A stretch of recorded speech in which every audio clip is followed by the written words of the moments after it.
Hey you! Struggling to fall asleep? Feeling like a zombie at work? Introducing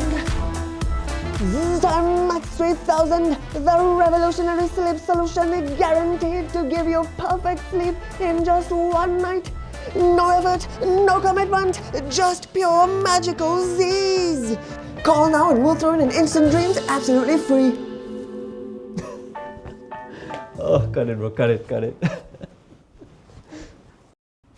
Hi, my name is Tejas, and for the past few years I've had a notoriously terrible sleep schedule.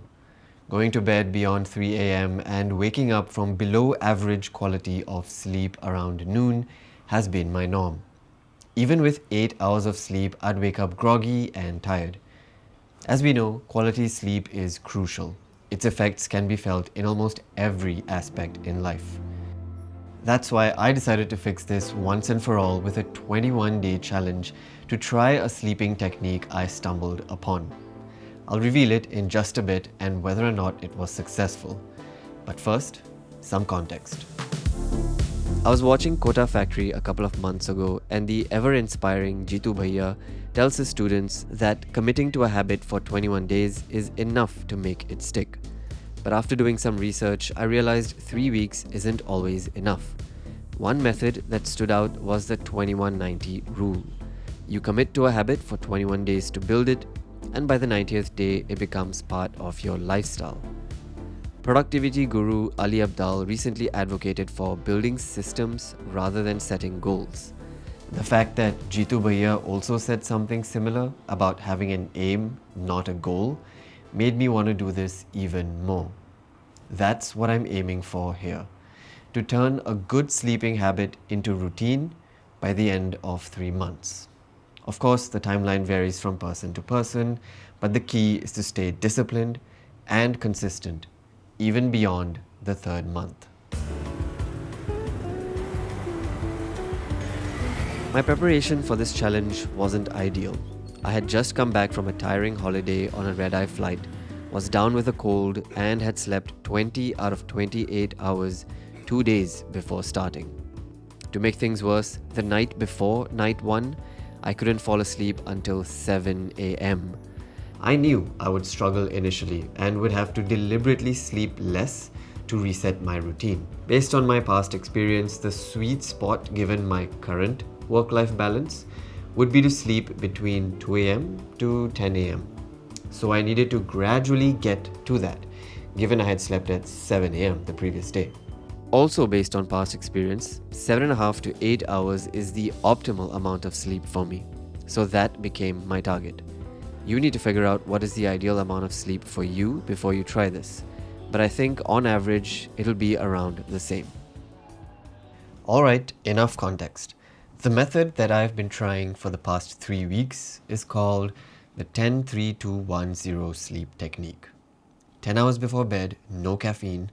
3 hours before bed, no heavy meals or alcohol. 2 hours before bed, no work. 1 hour before bed, no screen time. And 0 snoozes in the morning.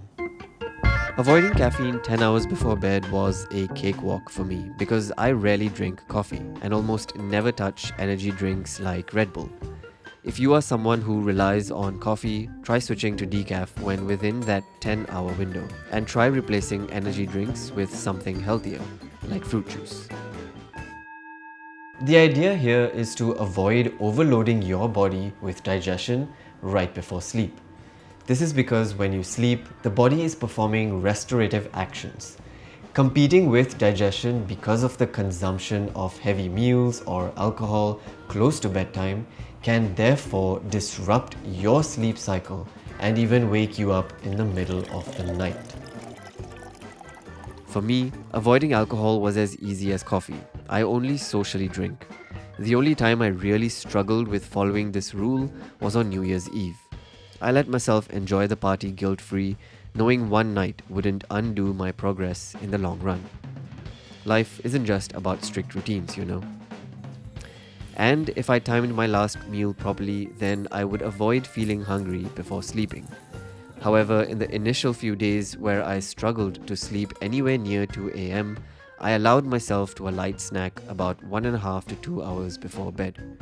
When possible, try to ensure these late night snacks are healthy and light, like fruits. So 4 hours ago, I had a not so heavy lunch. I'm still 2 hours away from my bedtime, so I think I can afford to eat a little bit heavy. Medium size again, medium level. So I'm just cooking up some rice. 2 hours to bedtime, it's time to wind down. That means no work, no emails, no late night meetings. Yes, I'm looking at you, Karen. Don't you dare ask me about KPIs at night. Basically, it's time to call time on anything that causes mental and physical strain. You want to ideally go to bed with the least stress possible. This was a big task for me since I'm a night owl who often finds creative inspiration late in the day, sometimes minutes before bedtime. But now that I was forced to not work in the last 2 waking hours of the day, I had to repurpose my work schedule. And it may have paid dividends because this is my third upload in as many weeks, which is a level of consistency I haven't achieved in a while. This 2-hour window is also when I give myself the liberty to catch up on a show or doom scroll for a bit, satisfying my revenge bedtime procrastination urges before transitioning to the next step. This was by far the hardest rule for me to enforce, and I'm sure it will be the same for a lot of you. Look, our devices disrupt our circadian rhythm, our body's natural clock, tricking our brains into thinking it's still daytime, hence keeping you awake longer, even if you are exhausted. In fact, even getting 8 hours of sleep won't feel restful because the quality of sleep has been drastically reduced. I use this hour to do all of the low-intensity menial tasks like chores, tidying up, clearing my equipment after a shoot day, and performing my night routine. 1 hour is a long time when forced to not use your phone. On many nights, I found myself with 15 to 30 minutes still remaining. That's when I decided to start reading. I've been neglecting non-fiction books for the longest time due to a lack of motivation. But by utilizing this short window, I have completed more than half of this book within these 3 weeks. More progress than I have ever made. Non-fiction books are also ideal because the alternative can be too engaging right before sleep. For the same reason, I try not to listen to any music during this time, lest my mind becomes overstimulated. At most, I'll be okay to listening to soft, meditative tunes that can help induce sleep. For creative ideas that hit me at night, I utilize my watch. I am anyway using it to track my sleep, so why not use it for more things? The Voice Notes app is accessible to me with a click of a button. Logging in my ideas couldn't be more quick. And it's efficient because the audio recordings are automatically transcribed, making it very convenient to access when I start work the next day on my laptop. The Apple ecosystem really comes in clutch in times like this. Full paisa vasool. I think it's also safe to say that minimal exposure to a 49mm screen is not going to disrupt my sleep quality drastically. Finally, this last step involves keeping your alarm out of reach, forcing you to get out of bed to turn it off. With no phone usage in the last hour before bedtime, it becomes easier to keep it away from the bed and hence resist hitting snooze. Remember that the goal is to try to wake up at the same time every day. As you can see, I've logged all the information of each night thanks also in part to my watch that helped track my sleep more accurately than I would have manually. It's easier to force yourself to wake up than it is to sleep, so I kept my waking up schedule relatively same throughout the duration of the challenge. I started by waking up at 11, but brought it down to 10:30 by the third morning. The first 3 nights went by as expected. I averaged about 5+ hours of sleep in those days and brought down the time I fell asleep from 5 am to 4 am.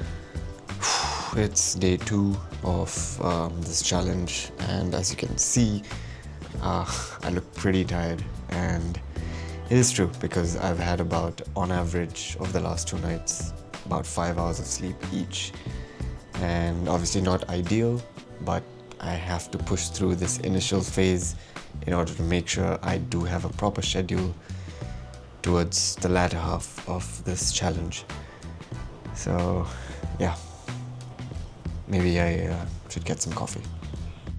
Nights 4 to 6 went by much better. Not only was I able to sleep by 3 am on all of those nights, I was also able to sleep 7 hours on each of those days. By now, I was starting to feel sleepy by 2 am plus. For the upcoming days, I decided to increase the duration I spent in bed to 8 hours, allowing me the chance to maximize that window. This brings us to nights 7 to 10, which saw me get consistent 7 plus hours of sleep in the duration of 2:30 to 10:30. There were days when I struggled to adhere to the timings properly, but in most cases I stuck to it. My eyes during the day were a little droopy despite being decently well rested, but this changed for the better, even if marginal, in the following few days. By nights 11 to 14, I managed to achieve the target of being in bed from 2 to 10 am. 2/3 of the challenge in, I was noticing minor changes, but nothing too drastic that felt significant enough for me to say this technique was groundbreaking.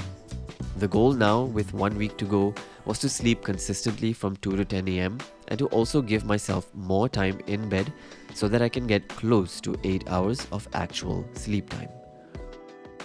In order to ensure my final week was even more impactful, I tried enforcing additional methods to complement the 10-3-2-1-0 technique. I was already doing some of these but added on more as the challenge progressed. For nighttime, these methods were using dim, warm lighting in the evenings to prepare for bed to better produce melatonin, the hormone which induces sleep. Avoiding loud noises close to bedtime to avoid our bodies from producing too much cortisol, the hormone that keeps us alert. Sleeping in total darkness by shutting the blinds also helps with providing minimal disturbances and promote melatonin production. And keeping the room cold, since having a low body temperature is key to falling asleep. In the mornings, it was to get the morning sun, even if it's an overcast day. It helps to regulate the internal body clock and ensure you spend your day energized and nights restful. To kill two birds with one stone, I also decided this would be the perfect time to fulfill my daily workout routine. I also avoided using my phone immediately after waking up, waiting at least until breakfast to check it, because being bombarded with a strong stimuli the moment you wake up might just ruin all the effort you put in the previous night. My final week went by pretty smoothly, and as the trend was looking, it was marginally better than the previous week, even with the New Year's Day anomaly. The average sleep I got was certainly close to what I wanted to achieve. I'm actually more impressed with how the results affected other aspects of my life. Feeling more productive, energized in the day, and getting my daily workout done in the mornings were just some of the few benefits I had. Having a schedule in place and mostly adhering to it really has shown positive signs, even if my sleep quality, which was the main goal, has not had that much of an improvement yet. Building a habit is about creating a lifestyle change. It's tough at first, but with consistency, it becomes second nature and no longer feels like a chore. While these 21 days were mostly neutral in terms of results, I'm excited for the next 2 months to see if by then I make some real progress. Not every challenge will transform your life overnight, in this case 21 nights, but it's a step in the right direction. Progress, even small, is still progress. The true test lies in maintaining these habits in a less than ideal scenario, such as travel and unpredictable life situations which can threaten to disturb your flow. Remember, in a world full of stress, the least you can do is to be kind to yourself.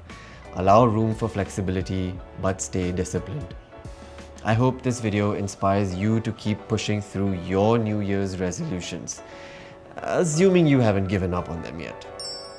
And I'm sure you'll find success in building these habits. If you stayed till the end, thank you. I truly appreciate you. Drop a moon emoji in the comments to let me know you stayed all the way through. Now, go get some restful sleep. You deserve it. See you in the next video.